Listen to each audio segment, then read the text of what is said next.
Awami League BNP বাদ দিয়ে NCP জোট করুক, একটা আসন পাবে না, একটা আসন পাবে না, গ্যারান্টিড। সেই জন্য জোট করতে হবে।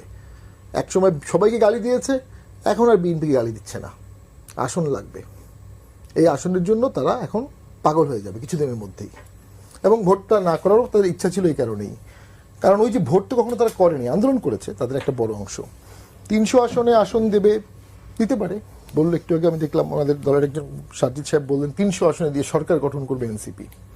এটা পাগলের প্রলাপ আর কি, সম্পূর্ণ সবাই মনে করে, রাস্তাঘাটে সবাই বলে পাগলের প্রলাপ।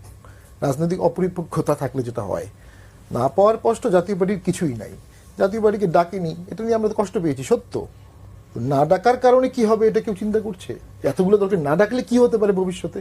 একটা দল 10 বছর, একটা না আরো অনেক দল আছে, 30টা দলকে ডাকা হয়নি। নির্বাচন কমিশনও 30টি দলকে ডাকবে না, প্রায় 25টি দলকে ডাকবে না। তাদের মধ্যে একটা দল ব্যান, আওয়ামী লীগ, বাকিরা কেউ ব্যান না। এই না ডাকার অংশটা একসময় বাড়তে থাকবে এবং একত্রিত হয়ে যাবে অটোমেটিক, বাই ডিফল্ট। রাজনীতি তো এটা, ওরি শত্রু। তুমি যদি আমাকে ঠেলে দাও, একসময় ছাড়া এক হয়ে যাবে। এখন দেন কি ঘটবে? আমরা খুবই আশাবাদী ছিলাম এনসিপিকে নিয়ে। তারা 36 দিন অসম্ভব সাহসিকতার সাথে আমাদের চোখের সামনে আন্দোলন করেছে। তারা কিন্তু সকল দলের প্রিয় ছিল। মানে অ্যাজ অফ টুডে তারা কোন দলের এখন প্রিয় আছে?